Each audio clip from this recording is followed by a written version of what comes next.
Okay. Okay. I will tell him. And your stuff, as I called you this morning, all your candy and stuff's ready to go. If you go there when I'm not there, Josh, I told him all the closet. One last time here. Oh, no. No, we just had that done. Oh, okay. Okay. That's okay. Okay. If you need me to drop them off or something, you know. I want to sit facing ahead, looking ahead. No, actually, I don't.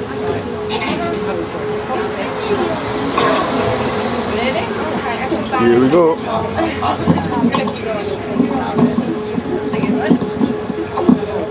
Went to back, I want to go and get it. Oh, I left it on. Well, we're going on the tour train.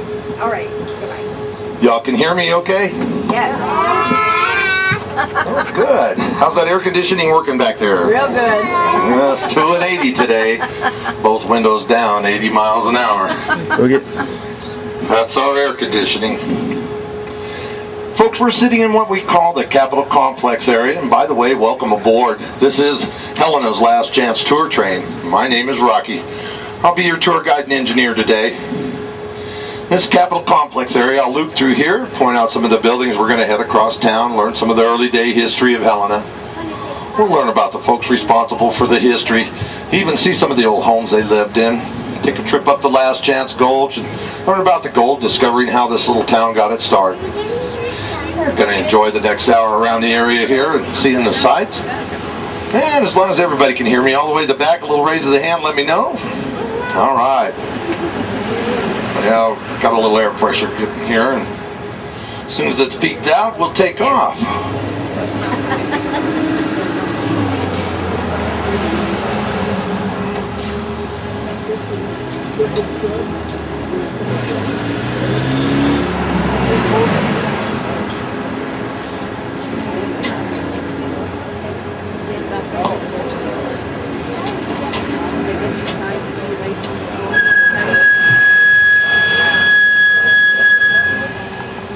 Boy, it's hot today. My whistle's getting sticky.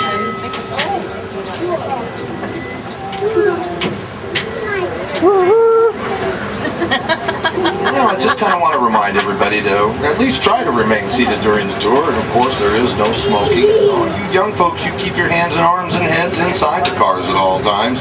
We certainly wouldn't want to lose one of you out there along the trip.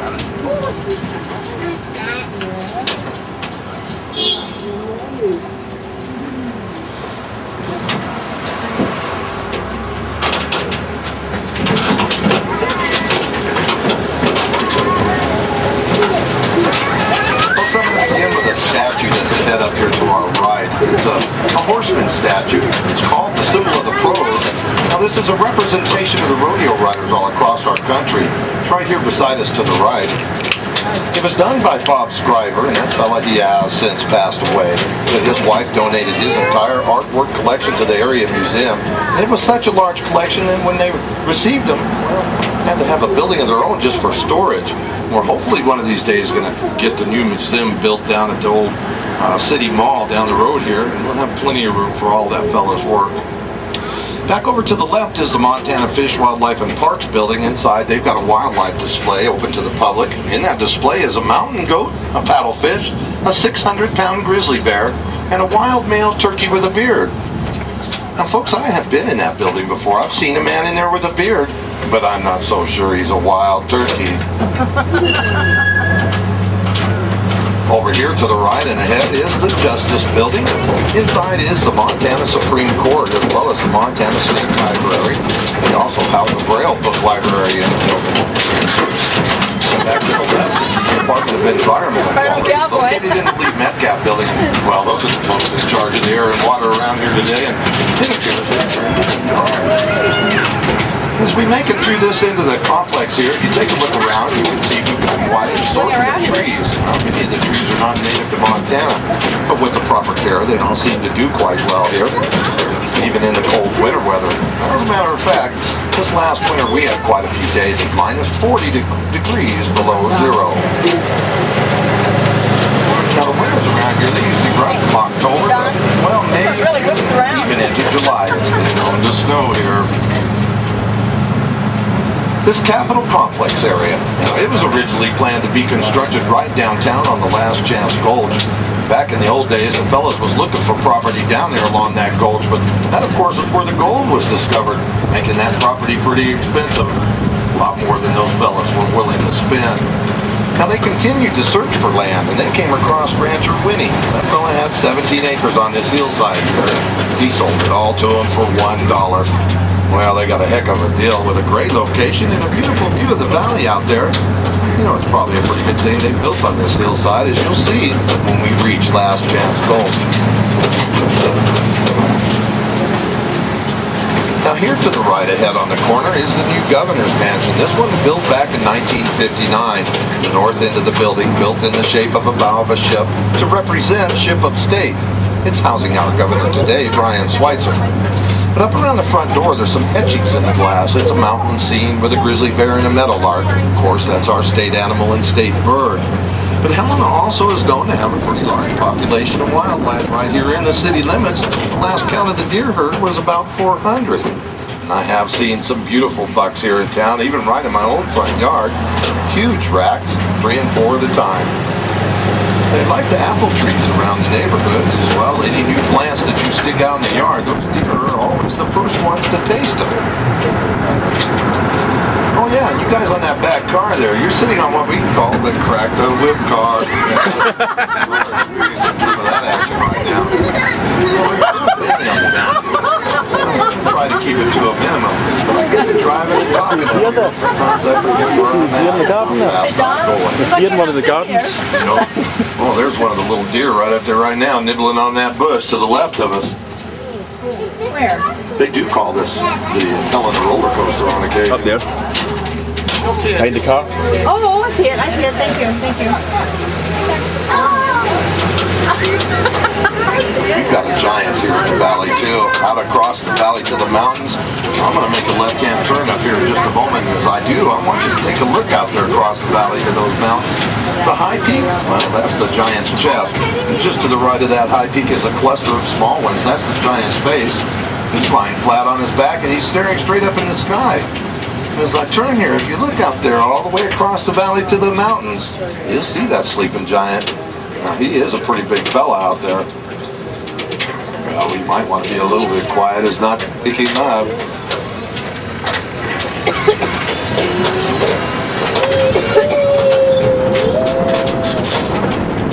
To my left is the WF Coxwell building. It houses public health and human services. Of course, they are pretty busy here. They've got the buildings in the complex. But as we're passing through the area here, well, if you take a look around, you can see that the wheels of government, they are turning today. Yes, it is pretty busy down here. But about 5 p.m., this place clears out quickly, and we end up with a 15-minute rush hour here in town.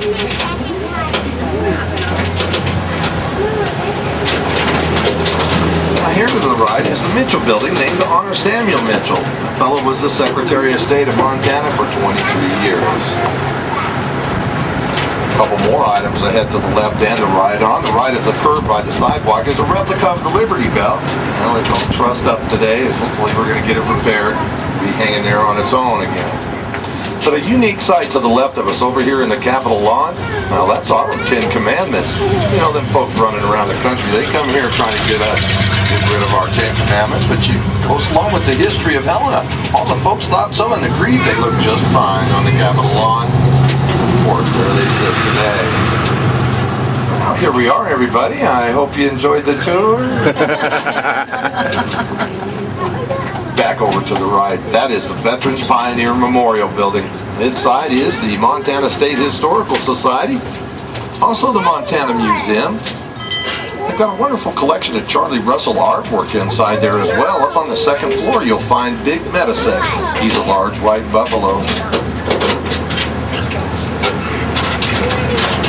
On our left-hand side is the State Capitol building. Now this is a neoclassic design, and it was constructed of native sandstone from the Columbus, Montana area. That dome up on top is Montana copper. The statue up on top of the dome, she represents the goddess of liberty. Now the cornerstone of this building was laid July 4th in 1899. 3 years later it was completed. They do tour the building on the hour as well. It's one of the few capitals left in the nation where you can actually wander around inside on your own.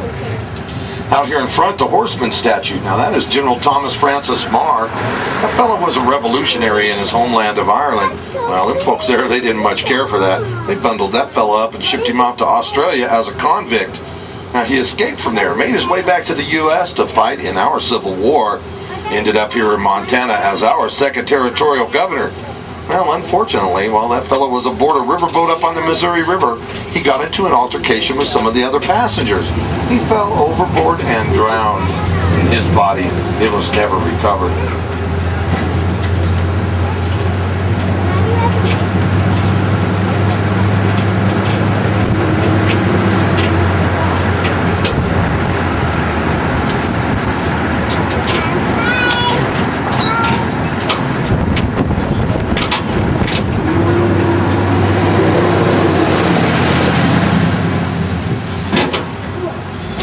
Everybody, this is where we get to ride the bucking horse.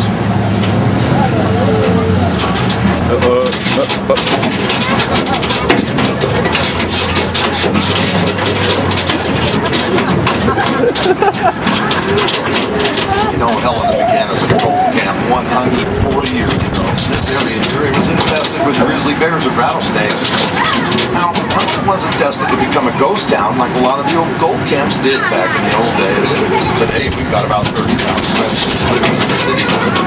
There's another 50,000 stretching around the valley. Helena is 4,100 feet above sea level, and the average mean temperature around here is about 47 degrees.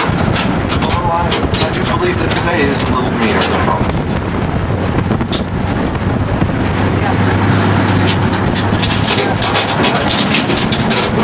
We've also had famous people who come from the area here. One, an actress of the early days. She went by the name Myrna Loy. Her real name was Myrna Williams. She was born in Ravensburg, southeast here. She spent a great deal of her life performing here in town. Today, we do have the Myrna Loy Center located down in the city, and we're going to pass by there in a little bit. I'll tell you more about that then. Another character was the country western singer Charlie Pride. That fellow used to play baseball here in town for the Helena Brewers. A darn good baseball player, too. But he took a trip to Nashville, did some singing down there, and got discovered. He's been singing and playing country music ever since. Also, the actor Gary Cooper. He was born May 7th, 1901, right here in town. A lot of the things that fellow did in movies, like horseback riding and roping, of course, was here in town on the old Cooper homestead. Today, the Cooper family house is sitting down Raleigh Street. The ride of us about 3 blocks. You know that fellow made a lot of movies. One of my favorites was Sergeant York.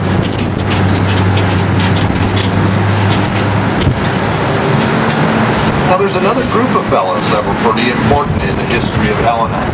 These gentlemen, they were known as the Freemasons. Now we're making our way up the road here. About 2 blocks ahead of us at the light will be Rodney Street. Rodney Street was named to honor the very first person to pass away in town back in the old days. Well, that fellow's name was Dr. Rodney Pocock. He died and he was a Mason. He, of course, brought all of the Masons from throughout the territory to town for the gentleman's funeral. At that moment, they realized just how many Masons were in Montana that they formed a local lodge here in Helena. Today, it is known as the world-famous Lodge Number 3 of the Montana Masons. So around the corner here, up at the top of the hill at the light, running north and south, is Rodney Street. Named after that fellow, Dr. Rodney Pocock. Now, today is sometimes known as Notorious Rodney Street. Well, there's been known to break out a gunfight or two out here on occasion. Luckily, nobody's ever been killed, but the bullets do fly sometimes.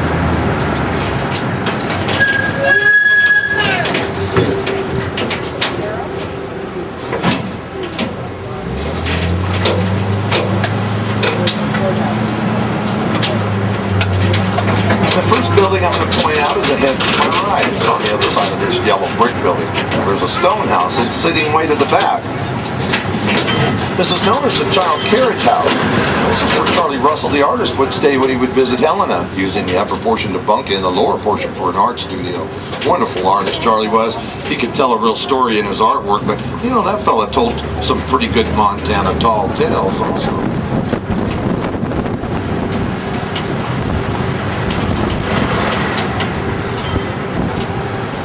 Now the home on the left here is the original governor's mansion. This one was built back in 1888 by William A. Chessman.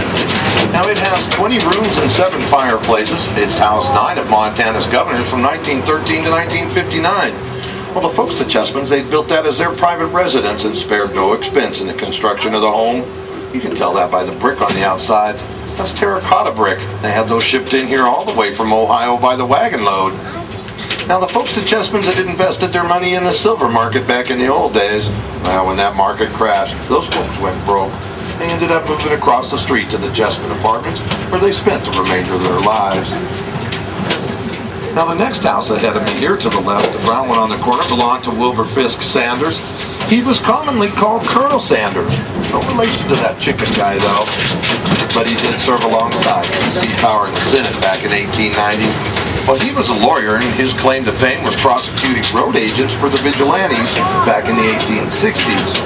Now, folks, if you're not familiar with the vigilantes, back in the old days, if you was breaking the law, them was the fellas that was hunting you down.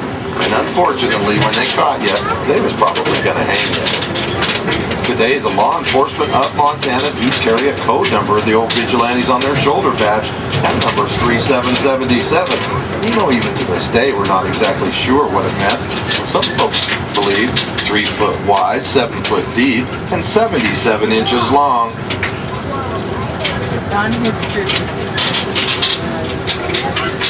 Right is on this cathedral, modeled after the votive cathedral in Vienna, Austria, as well as one in Cologne, Germany. Now, the construction of this building, it began in 1908, dedicated in 1914. Most of that construction was made possible by a huge donation from Thomas E. Cruz, a poor Irish immigrant, came here to town to do a little prospecting. The fellow struck a rich and became a millionaire. Also, you'll notice those stained glass windows not visible from the outside, as they're protected by a half-inch sheet of plate glass. They were commissioned in Germany. They brought them across the plains to town here piece by piece, reassembled them right here in the city. Folks, they're very beautiful on the inside. If you happen to make it down this way, don't hesitate to enter the cathedral, as they are open to the public. Now, also down on this end of the cathedral, you'll see those tall spires up there. Well, those towers are 20 stories high. Up on top, a couple of crosses. Well, the cross is gold-plated, 12 foot high and 6 foot wide. But in between the two crosses is a space. I'm going to tell you a little story about the space. Now, it begins with some fellas that were known as the 1st Special Service Forces. Those guys were pilots and paratroopers. They trained at Fort Harrison on the outskirts of town here. But they also served in World War II. Now, some time ago, they was having a reunion. One of the pilots there, the fella had a little too much to drink. Took a $100 bet that he could fly his airplane right between those two crosses. Now, he went to the airport, got in his plane, flew back here, passing between the crosses, winning the $100 bet. But upon returning to the airport and landing, well, he promptly became a staunch member of the infantry. Yeah, as you see, they revoked that man's license. He never did fly.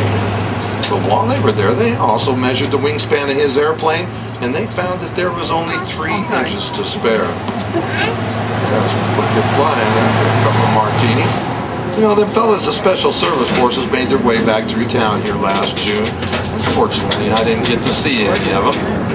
But you know, because of their visit, I believe we're going to be blessed with another group of little fellows from Special Service Forces out at Fort Harrison.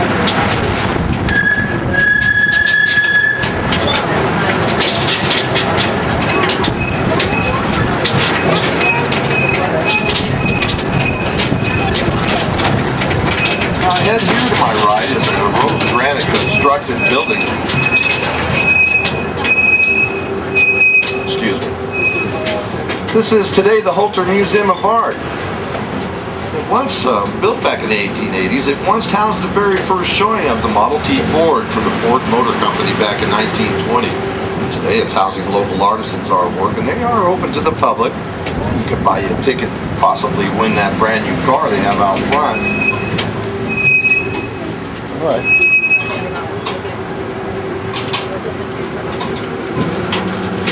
Now we are crossing the Last Chance Gulch. We'll be making our way up along the gulch in a little bit. Oh yes, Alive at 5 occurring tonight downtown on the Walking Mall. Of course, my roadblock there. We'll make a little detour around it. Won't miss much. I'm going to point out a building ahead here to my left. It's at the far end of the block down there. It's the tall red brick building, has the fire escape down the back of it in the Z pattern over there. Now that is the Montana Club. This was the most prestigious social club in our nation back in the old days. The fellas down there, they had two requirements to be a member of their club. One was to be male, the other to be a millionaire. The original charter member list was 135 members, every one a millionaire. Helena back then was known as the millionaire capital of our nation. As per capita, there was more of them here in town than anywhere else in the country.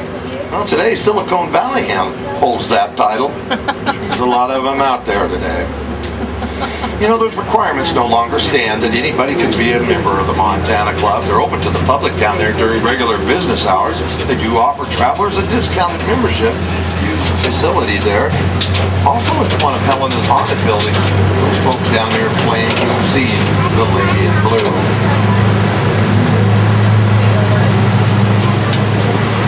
Now up ahead, here to my left at the top of the hill, is another rose granite building. And this was one of the early day churches off of the Gulch. It began as the First Unitarian Church back in 1901. It then became the Helena City Library. Now today it is housing the Grand Street Theater. This is a group of volunteer performers. Those folks put on 7 live performance plays a year. Now they also allow the area's children to get involved to learn the theater practice. That building is also listed in the nation's encyclopedia of haunted buildings. They do quite often have some peculiar activities occurring there also. And up here to the right, the Great Granite Block building. This is the Grand Lodge of the Montana Masons. Folks got a museum inside, open to the public. Reed's in there. He'd be glad to show you around, tell you some of the cool stories. One of the artifacts in that museum would be the Masonic apron of Captain Meriwether Lewis of the famous Lewis and Clark expedition.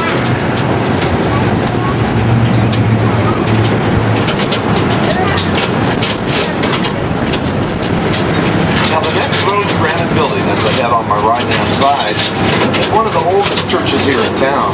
This is the St. Peter's Episcopal Church, and it was founded back in 1867 by Bishop Daniel Tuttle. They do have some very beautiful windows in that building.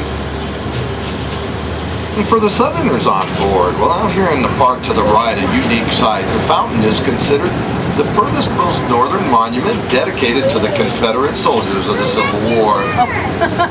Yeah, it's pretty unique for a northern state, but back in the old days, Helena had a large population of Confederacy. Today we've got the group known as the Sons and Daughters of the Pioneers. Of course, those are the offspring of the soldiers that came to this area. Now ahead of us in front to the right is the Helena Civic Center today. That building began as the Algerian Shrine Temple back in 1921. But it was extensively damaged from the earthquakes in 1935 that the Shriners, they were unable to rebuild it. They sold it to the city of Helena. Today it's housing our city's bravest, the Helena Fire Department. Inside the building there is a ballroom and an auditorium. We also hold the Helena Symphony there. Now the outside, the motif of that building, that is pretty common to the old Shriners of the day. You'll notice on the left-hand corner over here is this tall minaret. It actually has no other architectural feature than but to help heat and cool that building.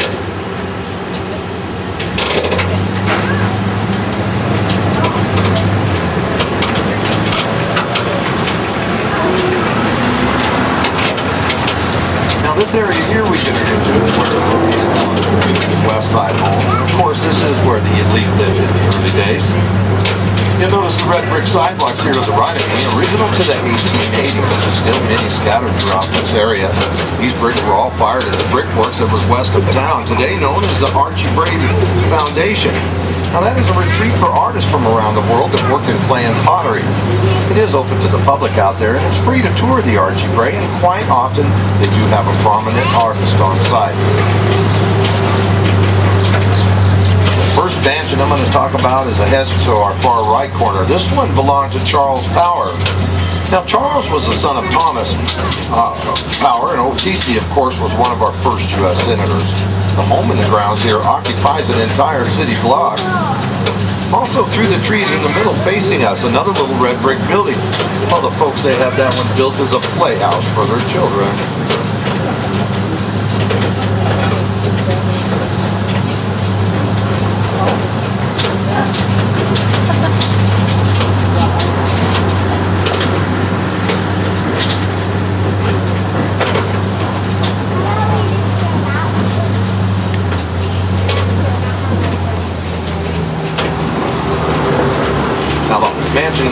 my left belonged to a cattle baron, Charles W. Sweat.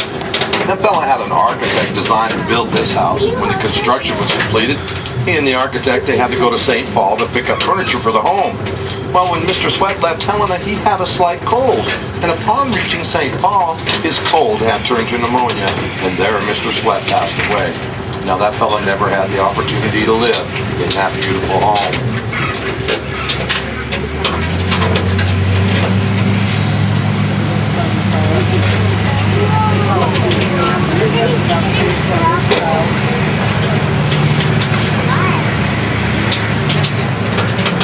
Now the Tudor-style mansion ahead here to my left, the one with the black and white wood on top and the gray granite on the bottom, this home belonged to Benjamin Tatum. That fellow was the iron industrialist here in town, supplying iron to the mines as well as much of the decorative ironwork throughout this area. Well, Mr. and Mrs. Tatum had celebrated their silver wedding anniversary in May of 1894, and the Helena Herald, the local newspaper, wrote that this was Helena's most elegant West Side home. Well, today, this is considered one of Helena's haunted houses, as the folks here, they've seen the ghost of a little girl up on that second floor. Well, she comes to play occasionally. Now, one of our local area historians, Ellen Palmer, over at the Historical Society, has written a couple of books on the ghosts in Helena as well as Montana. They're titled Spirit Tailings and Beyond Spirit Tailings. Well, we've all heard of mine tailings, and that's what the miners left behind. I wonder what it is the old ghost left behind. Up ahead here to the right is the house that belonged to Thomas Power. Of course, TC was one of our first U.S. senators. Well, the date would be September 22nd, 1889, and beautiful carriages streamed to this home. They were bringing all the dignitaries from town as well as from throughout the state. As you see, it was open house for TC.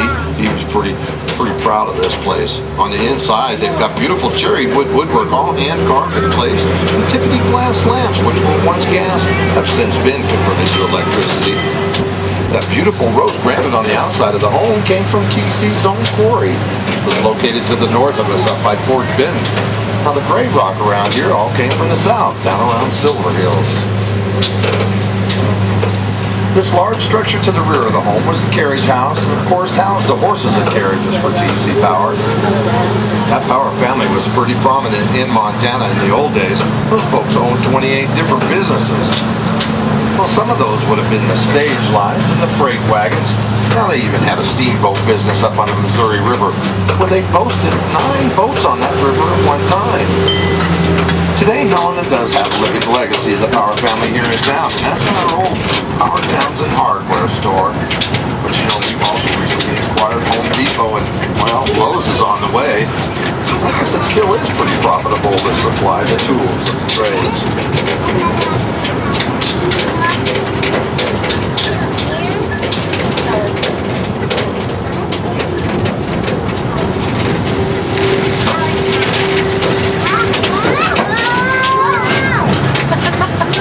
Here to the left in front on the corner is the brown house. And up to its left-hand side is that gray one there. And if you look at the backs of those two homes, you can see they are very similar in design.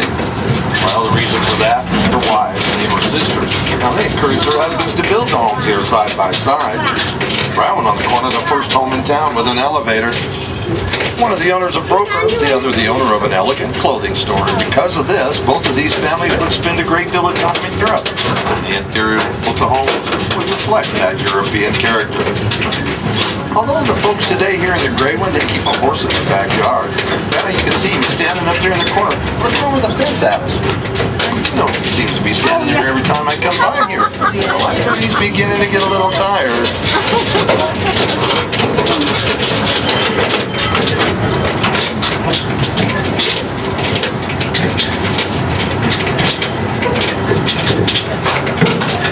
Now this mansion on the corner to the left here, really unique. The owner of that place was pretty unique also. That fella's name was A.C. Johnson. Now when he first came to town, he began work as a bookkeeper for the Power Transportation Company, then a teller at the American National Bank, chairman of the board of the First National Bank, and one of the founders of Western Life Insurance Company. Well, he then built this house. The amazing part of this story is that this all occurred in a period of just 5 years. Now, folks, we wouldn't happen to have a bookkeeper on board back there today. Might have that 5-year plan written down somewhere. Yes, they could pass it out to the rest of us. Oh yes, and kids stay in school because you never know where a good education might take you. The mansion here to my right belonged to Governor Samuel T. Houser. Now, he was our first residential territorial governor. This was sort of the first unofficial governor's mansion. Now, this home also set the trend for many of these Upper West Side homes. But still to the right, ahead on the next corner, is another home built for Governor Houser, though this one did have a special purpose. Now, when it was completed, he gave it to his daughter as a wedding present. Yes, thanks, Dad. Now up here to the left again is another red brick mansion that belonged to a cattle baron, Conrad Coors. Now these families, the Coors family, had their ranch west of here at Deer Lodge, still out there today. It's a historical site. But back then, well, Mrs. Coors, she couldn't stand it out there on that old ranch. She enjoyed the social life of Helena so much that she had her husband build that mansion right here in the city, and of course, that way she could enjoy the social seasons of town. Now, that home, it was also depicted in the movie Legend of the Fall, which Brad Pitt and Anthony Scott. That's a pretty good movie about the early day Montana Territory. I recommend it if you've never seen it. I also recommend that you watch it with a box of tissues beside you.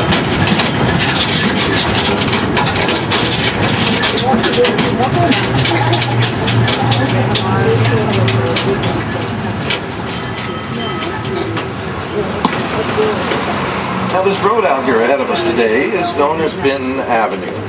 Back in the early days, this of course was just the old Benton Road. You see, the folks here in town, they had to rely on supplies that come up from the east. Those supplies, they came by steamboat up the Missouri River to Fort Benton, about 135 miles north of here.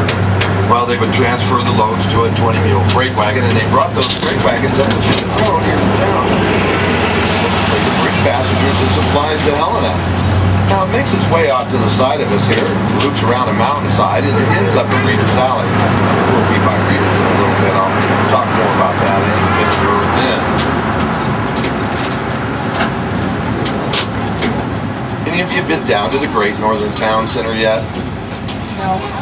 Oh, okay. That's to the north end of the town down here. It's kind of a new area of the city. But they do have a wonderful ice cream parlor down there, and inside that parlor is a beautiful carousel. Now, all of the animals are different, hand-carved. You get to ride and grab that brass ring just like they did in the old days. Also down there is the Silver Star Steakhouse. The brew house and brew pub. You know, the brew house has got Rusty up there, a wonderful chef. They've got quite a menu choice. But it does get a little busy down there because Rusty is such a good cook.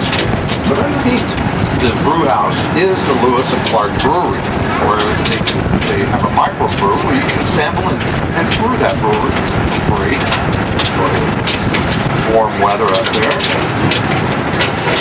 Federal Reserve Bank branch. We have one here in Helena. It's been here since the beginning of our town. All of that gold, that's where they put it. I understand they've got a pretty nice gold collection in that building. I don't think they're going to let anybody see it anymore. Well, we're going to turn up the gulch here in a minute. As we do, I want to tell a story about the early day gold discovery occurring on the gulch. This story stars four fellas that we call the Four Georgians. These gentlemen come out of the east to search for gold in the Montana Territory.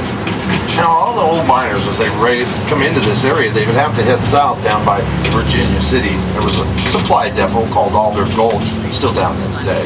Them fellas gathered up anything they'd need, then they'd fan out across the territory to search for gold. Well, the Four Georgians out of the east, they supplied themselves at Alder Gulch and headed this way. Well, back then, when they dropped into this valley here, there was nothing here. A couple of Indian camps on the outskirts of the valley here. But the gulch was here. The creek had flowed out of it, headed straight out here into the valley. Well, the fellas, they decided this looked like a pretty good place to do some prospecting. They set up their camp along the banks of the creek here. They began to do some gold panning several days' worth. They weren't finding a thing. no gold at all. They become somewhat discouraged until some passerbys informed them of gold being discovered up the Kootenai Valley. Well, that was north of here, quite a ways away, but it sounded like such a sure thing that them four Georgians packed up their bags and headed off in that direction. Now, before they made it to the Kootenai, they had prospectors already coming back this way, and those fellas informed the four Georgians they hadn't found a bit of gold up there, but the stories they heard, well, they were just rumors. You bet by now that those four Georgians were really discouraged. Or to resupply at all their gulch and go back home to the east where they had come from. Well, the four Georgians passed back through the area here. They camped again along the creek, and that night one of them jokingly stated that this would be their last chance to pan for gold. The fellas agreed they wanted to try their luck one more time. Well, this time the luck was with those four Georgians as they discovered the gold on the gulch here. Well, from there for the next 20 years, about $30 million worth of gold was taken out of this gulch area. Back then, gold was priced at $3 per ounce. All of that gold on today's market is worth well over $4 billion.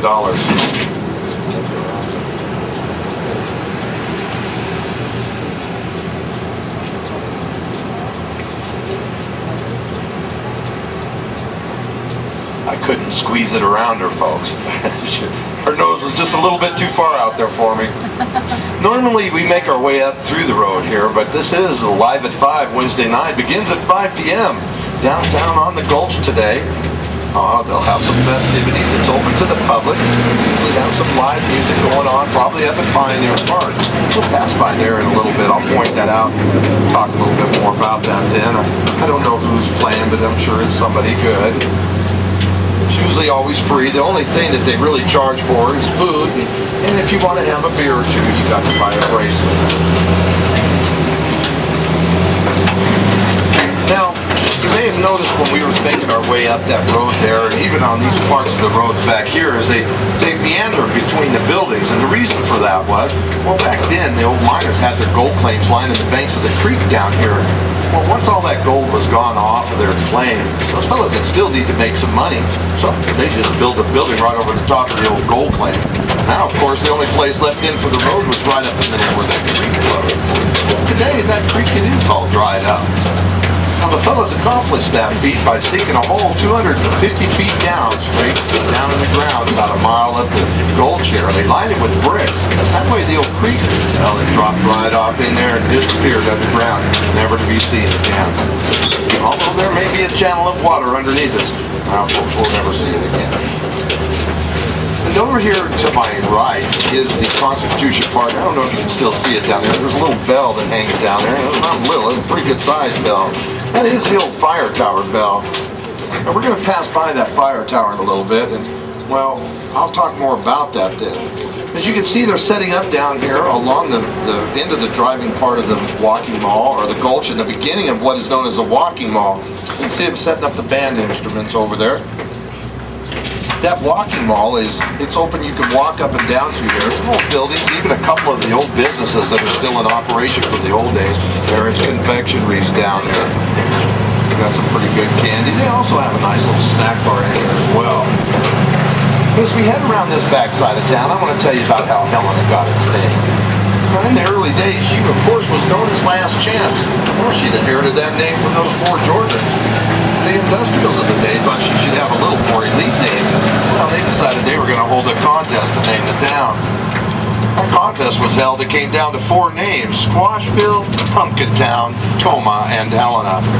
Well, the fellas learned the first two names had been submitted by pranksters, and they eliminated those two. And they didn't want to name it after the tomahawk, so they chose Helena. Now, the fellow that submitted that name, he said it meant City of the Interior. When we learned later, that guy came here all the way from Helena, Minnesota. Well, that little town, it doesn't exist anymore. Helena, Montana's still here. We're all pretty happy about that. I'll bet so are the fellas that built that red brick building over there to the right. It's one with all the windows around it. It used to be the Placer Hotel. It was the most prestigious hotel in town. Well, when the fellas began the construction of the foundation for that building, they discovered a gold nugget in the ground. Well, it was so big that it financed the entire construction of their hotel. Now, there was lots of gold on the gulch back then, even after those old miners left. And I wouldn't be surprised if there wasn't plenty of gold under the ground here today. You know, they do call Montana the treasure state. As a matter of fact, there's been some beautiful gem quality sapphires discovered in the gravel beds of the Missouri River just east of here. Now those sapphires, they all come in a variety of colors, but are unique to this area only. Now another unique sapphire that does come from Montana up around Lewistown is called the Yogo sapphire. And I love beautiful shade of purple. They've just recently stopped mining those sapphires.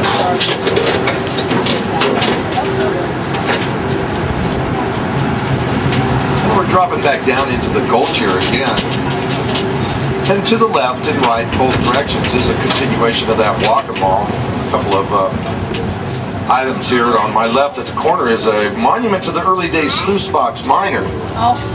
We look a little further up to the left, there's a yellow streetcar sitting up there. Now that's one of the old streetcars that used to run through town back in the old days. They were originally horse-drawn along the tracks stretched throughout the city. Now today that old streetcar is sitting up there in front of Big Dorothy's. That's another one of the old businesses that's still in operation from the old days. Although I don't believe that Big Dorothy works in the same capacity as she used to. To my right, the Women's Wall, portraits of the early day pioneer women. This Montana territory never would have become a state without all of them ladies up there. One of them, Calamity Jane. Yep.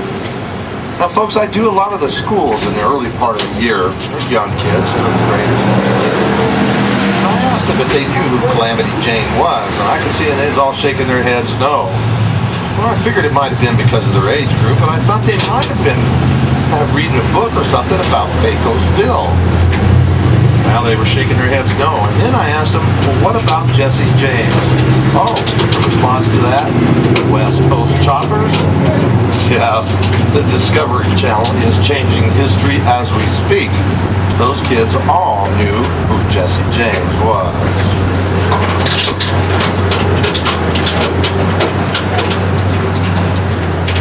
Up here to the left, at the end of this row of buildings, is a kind of a unique red block brick building. If you look to the very top of it where the roof line is, well, that green part of the roof is actually sitting on top of the old part of the building. It's shaped 20 feet wide by 134 feet long. Now the reason for that shape, well, those are the exact dimensions of the gold claims back then, and well, there's an example of one of the buildings the fellas built right over the top of their old gold claim. Matter of fact, right here in the parking lot area was where the original gold discovery was made, July 14th, 1864. Back over to the right and up the side of the hill there is that stone wall, and on top of that is sitting the Benton Road. It's still in use today. But them fellas back then, they had to build it up there to avoid the conditions existing down here on the gulch. Well, it was really miserable. No place to run those freight wagons, and, well, you certainly wouldn't want to drop a passenger off of your stage line. So they built that road up there, and it loops around the mountainside, ends up here at Reeder's Alley. This is the oldest part of town today. We dated by the Pioneer cabin to my right, built back in 1864. Well, the folks back then, they considered that a modern cabin because it had a wooden floor and the full-length windows there in front. Still to the right and up that red brick walkway, now that's Reeder's Alley, built by Lewis Reeder. That fella come here from Philadelphia looking for gold.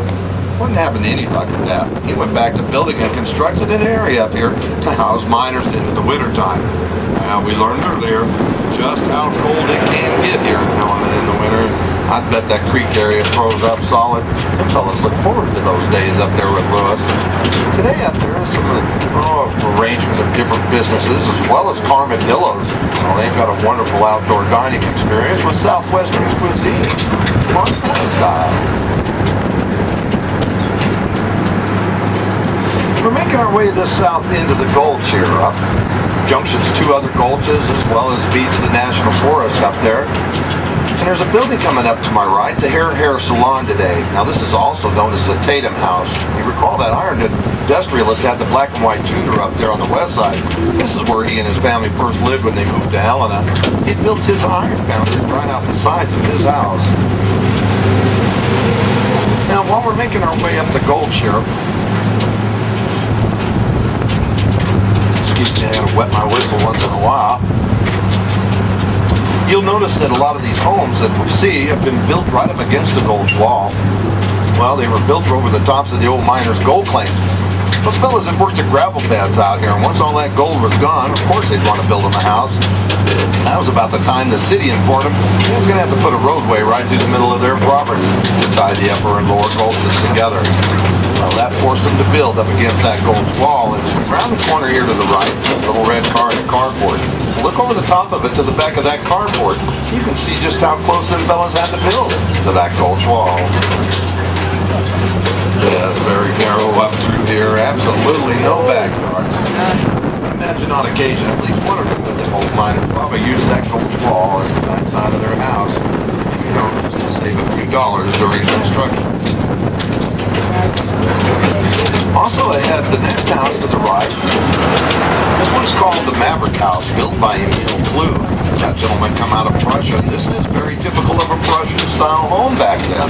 But today, this house is really unique to us, as there's only two of these still standing in our nation. We have the one here in town, the other one is down in Shreveport, Louisiana. Now, folks, picture with me what it was like back then, as this gulch is very narrow. The creek had flowed here to the left of us, and, well, oftentimes that creek flowed right through a miner's own yard. Fellas could get up in the morning, walk out their doors, into their yards, and pan for gold. But they do it until about noon and have all the gold they wanted to see for the day. Clean up, head to the downtown area. Of course, there they could buy the supplies for that day and possibly the next. Then take whatever gold was left over and blow it into sporting houses and bars. Well, them fellas come home at night, they were flat broke. But you know, they didn't have any worries, no fear. They knew all they were going to have to do just open their front doors, walk right out into their own front yard, and pan for gold. Well, that was the day-to-day routine of the old miners back then, and at one time, there was over 10,000 of them fellas stretched up and down these gulches. Every one of them was searching for gold. Now, we're approaching the junction. A few gulches up ahead of us, up the left, the Orofino Gulch, and up the right, the Grizzly Gulch. Now, up Orofino Gulch was the Whitlatch Union Mine, owned by James Whitlatch. That fella took $2 million worth of gold from inside of his mine, but one day he panicked, sold the mine, moved off to San Francisco, California. Well, there he died a derelict, absolutely flat broke. But because of his mining interest up to there today is Unionville. Of course, those folks up there are boasting 250 full-time residents. Up the right side is the Grizzly Gulch, where they had some mining operations and a little town they called Park City. Well, at the top of their day, Park City boasted about 2,000 people. Because the gold dwindled, and so did Park City. If you used to drive up that way today, you wouldn't even find a trace of that old town. Now, folks, we wouldn't happen to have any gold miners on board back here today, would we? Well, I'm looking for some partners. I've done a little bit of gold mining. I can tell you from my experiences today that I was certainly hoping to be one of them fellas up here back then. I found enough gold to at least build me a little cabin such as the one here to the left. And, you know, to keep you dry and warm in the wintertime. But I can assure you from my experiences today that I've been let down with gold. Gold is pretty hard to find. Give me a couple of partners. The fellas up here in the old days used a couple of different methods of gold recovery. One's called hard rock mining. We're going down the hill here on my right, a cluster of houses. The green one on the end, look to the mountainside behind it. There's a cut on that mountainside. Look to the bottom of the cut, you'll catch a glimpse of an old hard rock mine entrance up there. Of course, that's where the shaft went into the hillside, sometimes down in the mountain. The fellas was looking for hard rock gold-bearing ore. Well, they could blast that stone loose in there, haul it to the surface, load it into wagons, and had to transport it down into the valley to the old stamp mill. Now that stamp mill, it was used to pound and crush that hard rock to help process the gold. The old stamp mill operated 24 hours a day pounding that hard rock. It was so noisy, folks could hear that sound all the way across the valley. Now down along the creek where the water flowed, they used what was known as placer mining, where they used gold pans and sluice boxes. Up here ahead to my right, at the end of this cluster of boulders, this is an example of one of the old tools the fellas used. Right there, that is called a rocker cradle box. Well, you see the old miners, they'd shovel some gravels and sands into the top of that. You pour the water over it, rock it back and forth like a baby cradle. Now, as that gold was the heaviest, it always sunk to the bottom. And soon you'd washed out the excess gravels and sands that you could reach right back in the box and pick gold nuggets out of there. Well, them day miners, they didn't mind doing all of that hard work on their own. And they'd take whatever gold they found and those timbers. But pretty quickly those fellas would become the elite here in town. They felt they needed somebody else to do all the hard work for them. Well, the fellas invited the Chinese families to the area. They'd offer them room and board, sometimes a meager living expense, but of course no share of that gold. Well, those workers, they watched the miners get richer and richer every day out of their hard labor, and they thought they deserved a share of that gold also. Now the miners, well, he wasn't going to let him have any time to search, kept him busy working for him all day long. The fellas were going to find a way. They see at night in their cabins, they cut holes through the floors, tunneled into those gold gravels from there. Well, we learned this with modern-day excavation. For many of the homes and businesses along the gold share, where the fellas working, well, they came across hundreds of those tunnels, all crisscrossing underneath the gold gravels.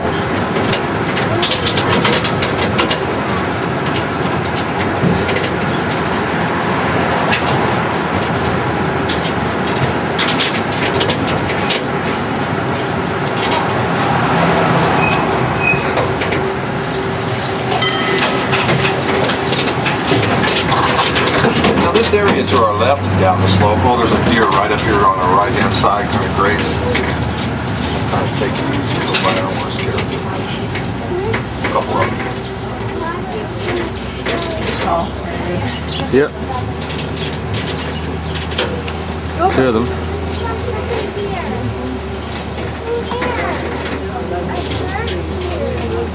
Wow. Wow.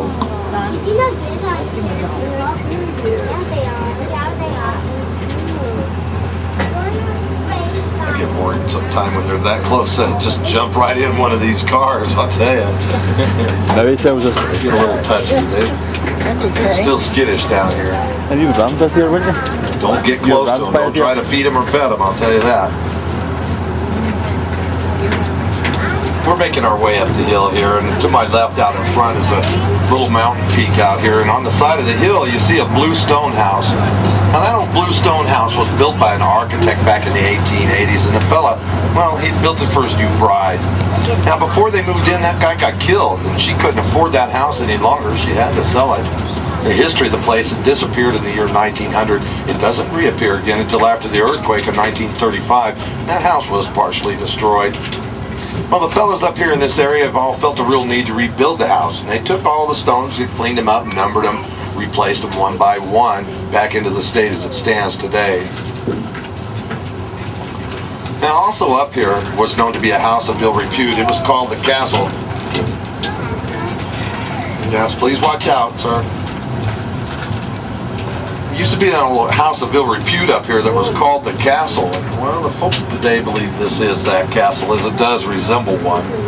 But you know, not only that, it is sitting in the heart of the old red light district. A couple of kind of unique items. If you look up to the left behind those trees up there, you see that bridge running along there. That is the oldest still operational bridge in Montana.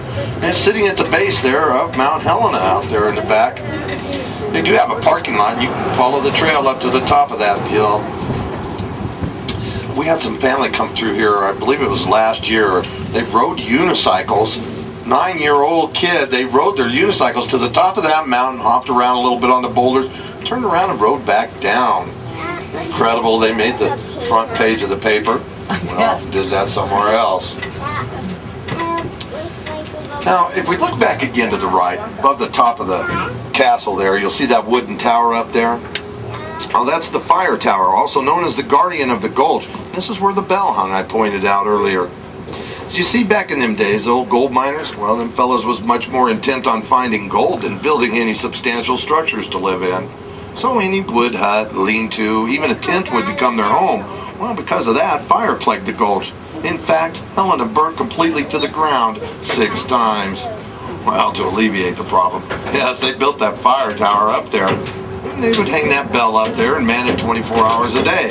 Any sign of smoke or fire on the gulch down here, that guy up there vigorously ringed that bell, calling all the miners up to the firefighting line. Well, today the old bell is hanging down there in the Constitution Park. The fellas back then had put an inscription on the bell well that described their feelings for their city. That inscription, it reads, Helena, Queen of the Rockies.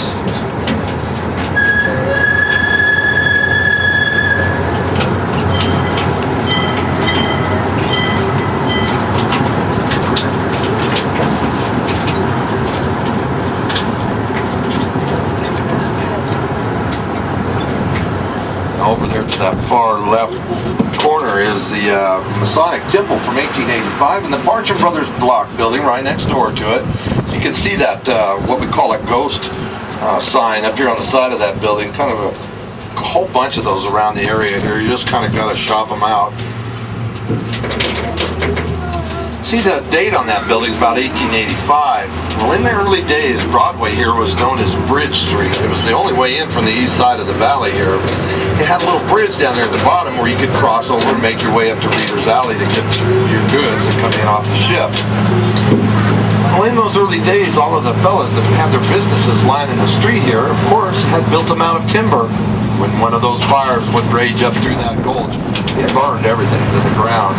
Fortunes were lost, livelihoods gone, and, well, it took them, about 6 different times before they realized to be a permanent city, they was going to have to change their way of construction. And that was about the time that they went to the bricks and mortar and stone construction.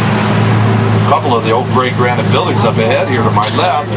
This first one, the tall one we'll see, was built back in 1885 as the county courthouse. It also stood as our territorial capital at one time. Now we still use this for our courthouse today. As you can see, it's attached to the county hoosgow over there by that covered bridge. Out here in front, to the left again, is another great granite building over there. Now that one was built as the original county jail back in 1884. Well, the folks back then, they noted it as being our nation's most ornate jail. And that sheriff, he was pretty proud of that place, as he held his daughter's wedding reception there. Well, today it's housing the Myrna Loy Center. They're open to the public there. They show vintage builds, have an occasional live performances. I believe they're going to have there this evening one of our nation's foremost classical guitarists be appearing there this evening. You know, they're open to go in and take a look around anyway. They've got a pretty good collection of photos and memorabilia from when Myrna was there.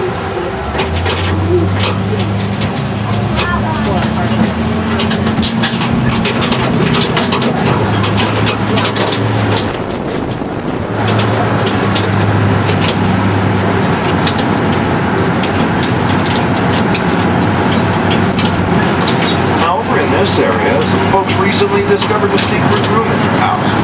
No one knew it existed for decades until they were doing some remodeling. Well, that old carpenter, he poked through the wall and they discovered the room. Historical Society heard about it, and they thought they'd better trace the history of the house.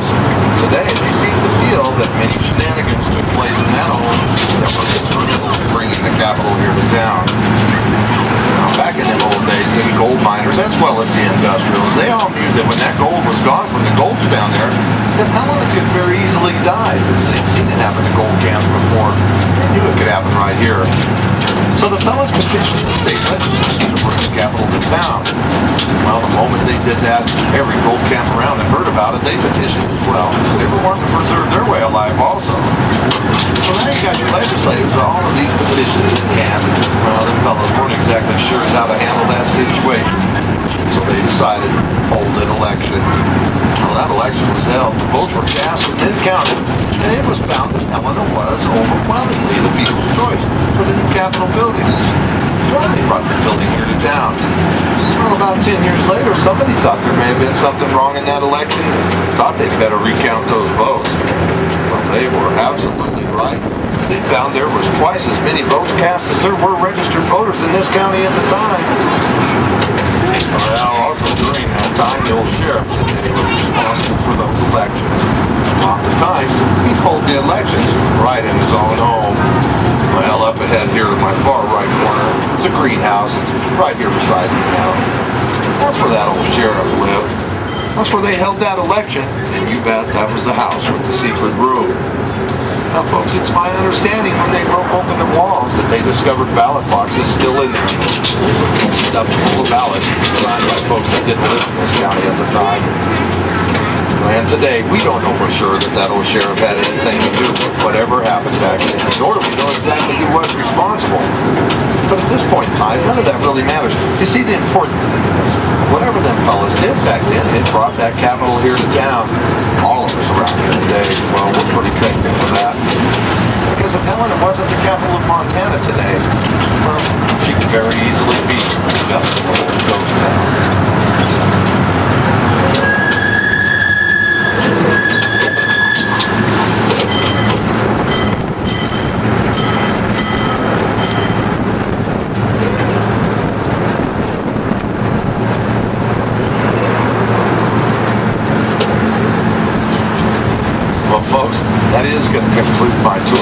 I hope everybody enjoyed it. I'm certainly glad to have you along with me this afternoon.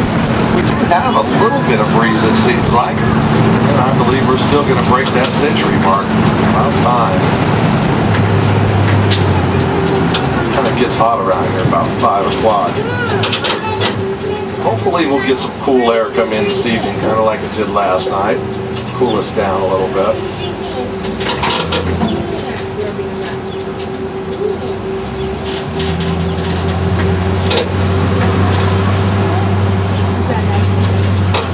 And up to the gates of the mountains, about 17 miles out of town here. A wonderful boat ride up the Missouri River, taking the same pathway that Lewis and Clark did as they made their way through there on their expedition. Now they've already left for their last tour of the day, but they'll have some more tomorrow. It's a pretty neat experience, and I recommend it if you get the time. We do have that information back at the trailer, as well as many other areas, attractions. Also inside the museum doors is a pretty good collection of the estates and surrounding areas attractions. Folks, the old tour train is owned by Helena Unlimited. Those folks are non-profit. Once all their bills are paid, any money that's left over, it goes towards grants for other historic preservation projects. Again, my name's Rocky. I personally want to thank you all for coming today. And all of us around here, we're hoping you're all having a good time in the area. Now, we're going to be back up here in a minute. And when you get out, if you have any questions or want some recommendations or need some directions, don't hesitate to ask. We'll do the best we can to get you going in the right way. Also, folks, tipping it isn't required, but it is acceptable, and, well, it is certainly always appreciated.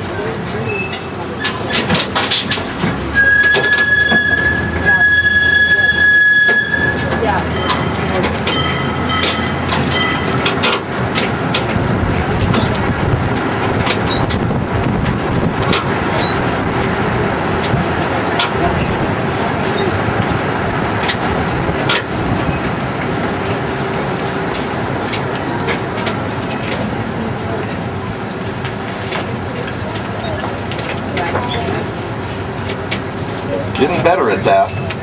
We just moved over here this year, and it's a whole new experience in parking. Folks, thanks for coming today. You all have a good afternoon, and well, we'll see you.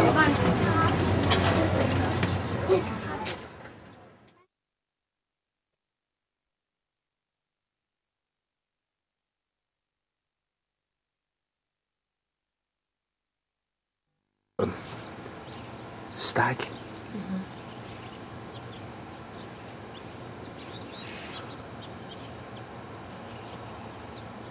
When did we go to see them? Was it late on in the year? Yeah, So that then and gone in the very spring. early. Yeah, and we also sometimes in very early spring we go and see them. You know, Yeah. and the bucks are around. Oh God, they're so aggressive. You don't dare even make a move if they see you.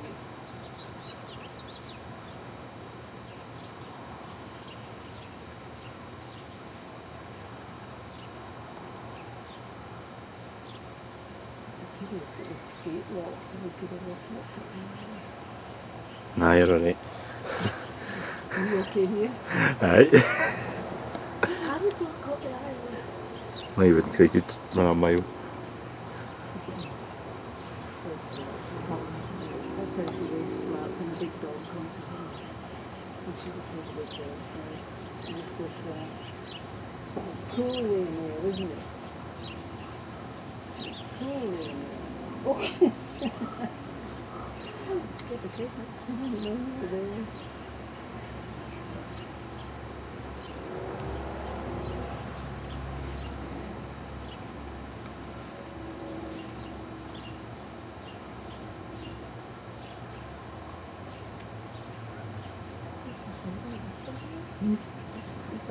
It's nice here, isn't it?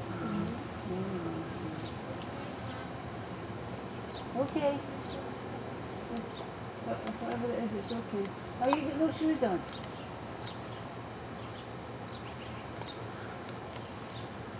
And you can't come down that step with no cane yet.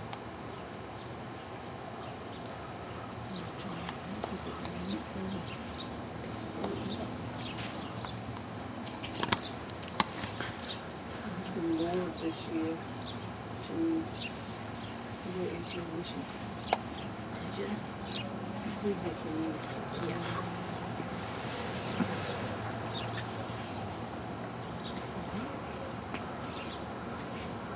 There she is. She's coming back again. No. It's right there. Oh. So she jumped that fence. Yep. It's bigger than her. And she didn't even take the run and jump. She just literally went right up They to just stand and jump. it, jump over it. I want to get that in camera if I can, but I don't think I will. I think she's happy grazing, she'll be.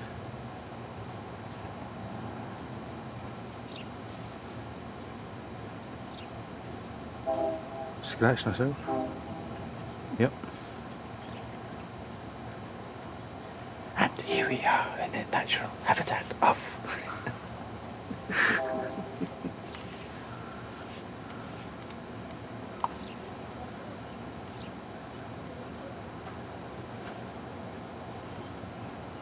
Come on, jump for me.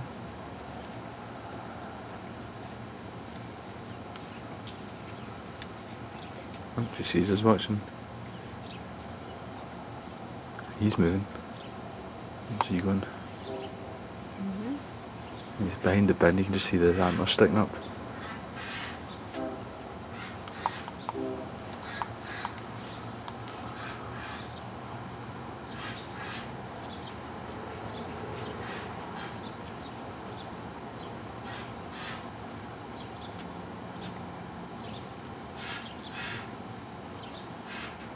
Yeah, he's moving. There he's out.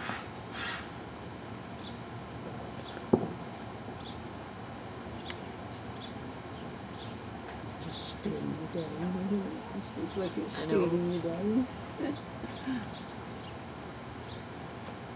I can see her from, so I'm not going to do the I'm not going to move. Why are you watching me? I'm going to shout to him and say, here, check this lot out. At me again.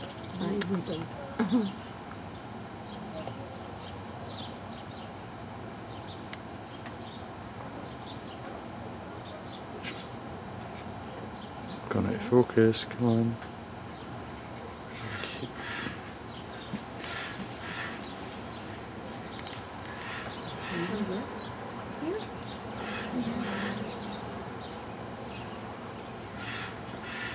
He's looking at us.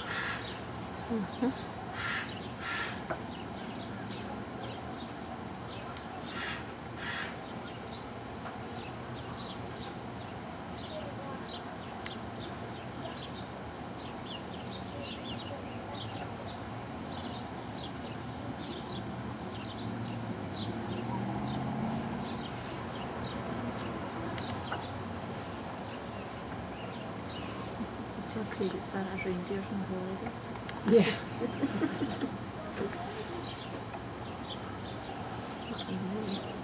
He's in the move. It's going Oh. way down. Or he's lying down for a sleep. But a rifle and doesn't it? Hmm? It's still in velvet, I think. Yeah. No. Quite a rack on it. Yeah. Do those deer lose their antlers every year? Yeah.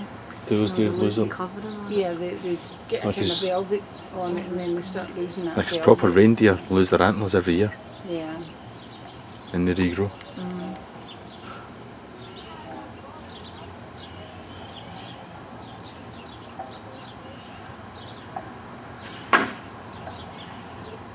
I thought that was actually the Reggie.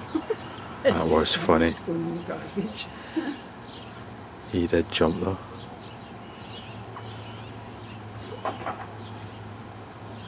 See, before this berry lady that lives here, Berry Stones, before she got this fence up the alley, she didn't have any fence.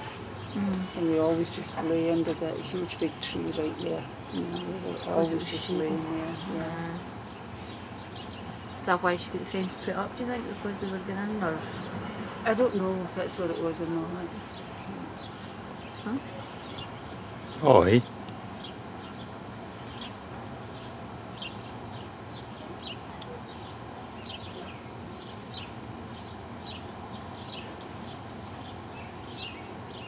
Well spotted, Terry. I know. Well spotted, Terry. Seen it?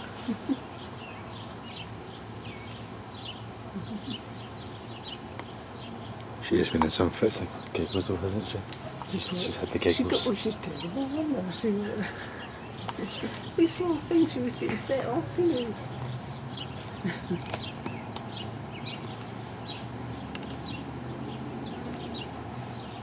If you're not going to do something, I'm going to go in. It's nearly 10 minutes I've been filming you for.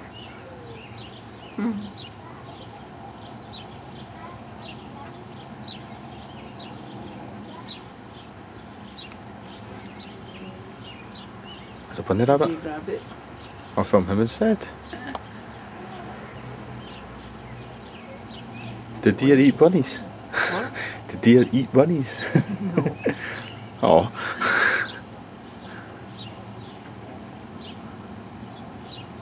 Is that not? Might be bedded down for the night there. Could be actually. If it's cool enough then. They're pretty much nocturnal animals. So go on through the night and sleep most of the day. Rabbit, if you go in there, you might disappear. Where is the rabbit? It's behind that tree. Way up there by the fence. And there's the, the other one looking at it. So it is. Oh yeah. Huh?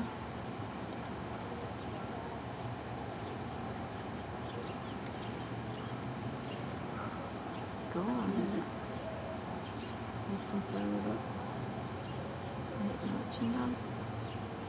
I'm hoping to get this. If anything does. She's watching it. I'll have a bit of tree instead.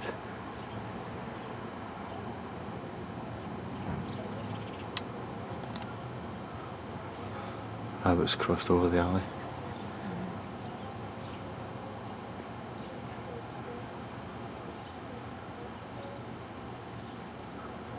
Yeah, I'm still filming, yeah.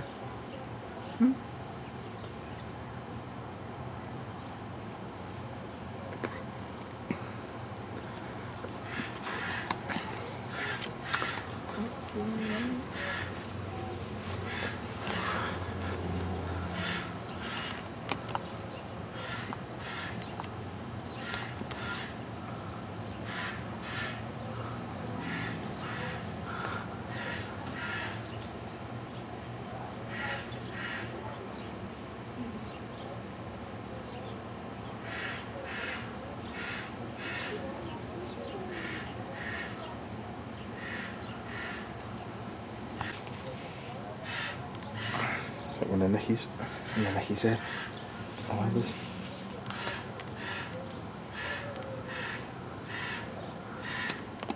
Thought she was going to go because he just I moved. did too, and yeah.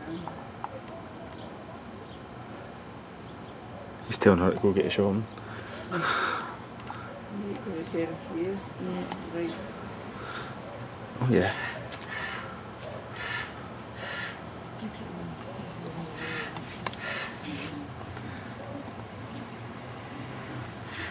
So could you eat them or are they grab up?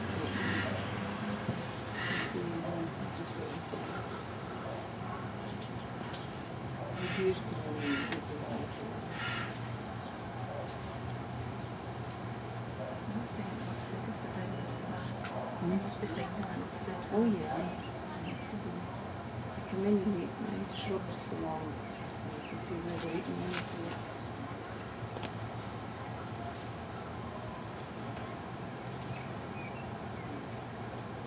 They're sitting up there thinking, what's those dumb people eating? Yeah, I'm thinking if we don't move, they won't see us. Yeah, that's true.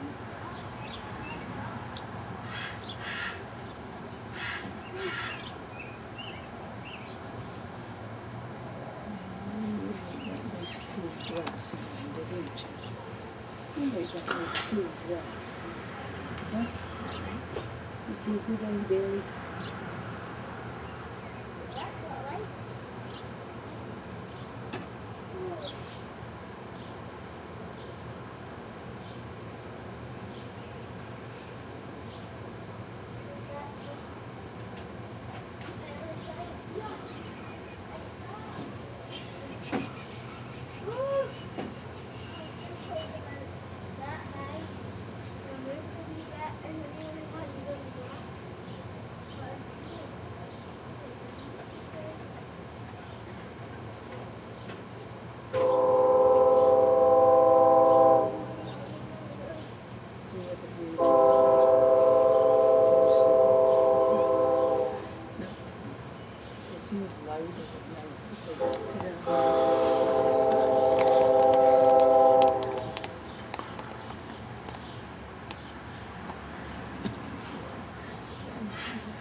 Oh, she's going.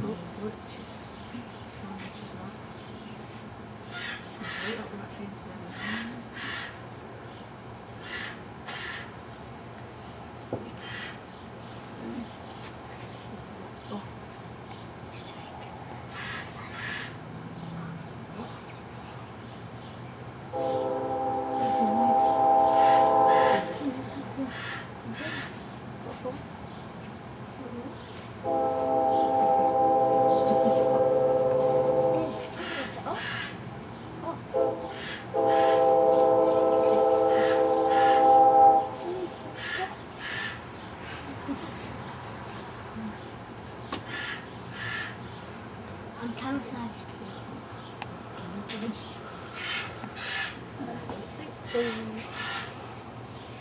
Come on, jump the fence. Oh, look at that, it's amazing.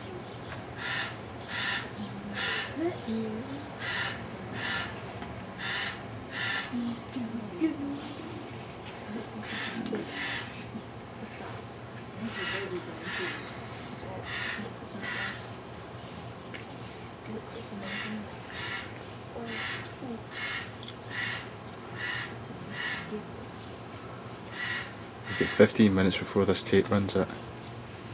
And I bet after it, she goes.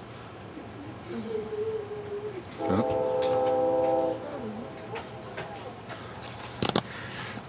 Steadicam work is rubbish as well.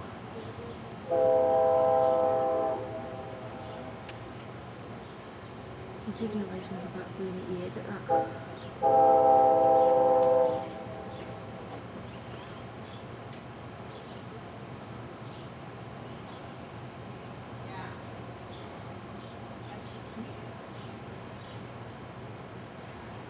He is constantly watching us. I think she'll move unless he gives her the say so.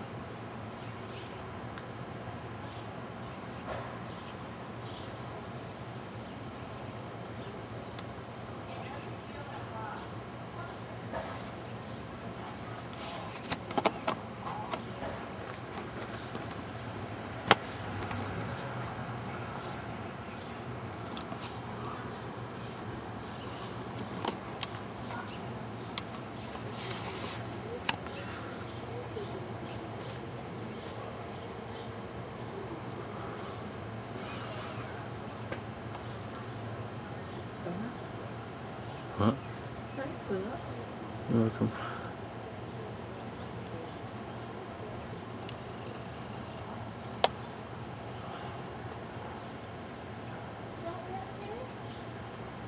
Oh, she's down. No. Well, thanks for nothing, guys.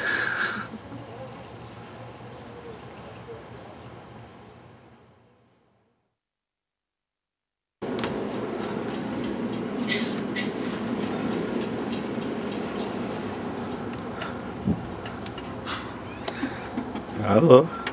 Oh. You alright?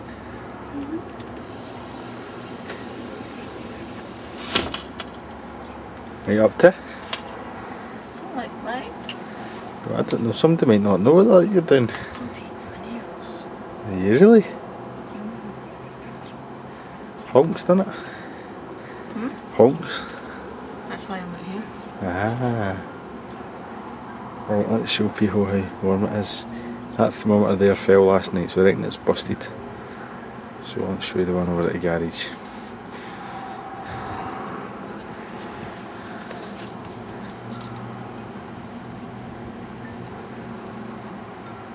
That's right. The coordinate's just under 100.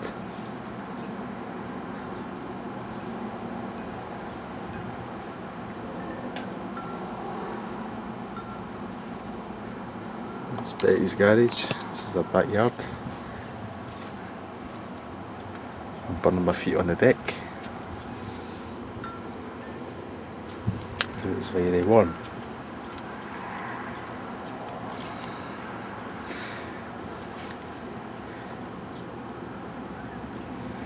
I mean, that window in there, that's where I've been sleeping.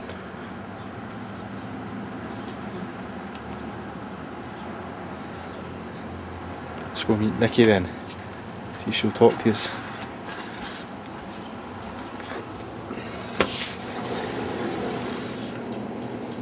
Hello, Nikki. Hello. You gonna talk? Nikki. She's not having it, she's not talking. Say hello.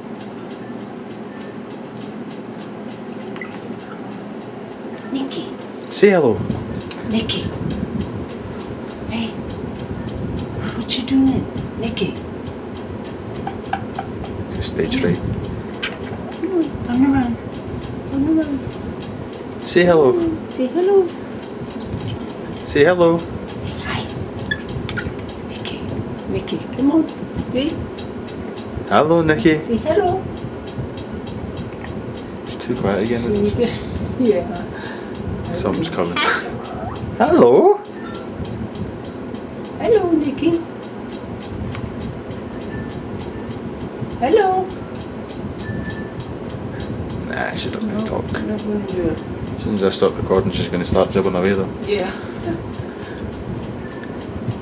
Terry's still sleeping. Still sleeping. She's shattered. Yeah, stop listening.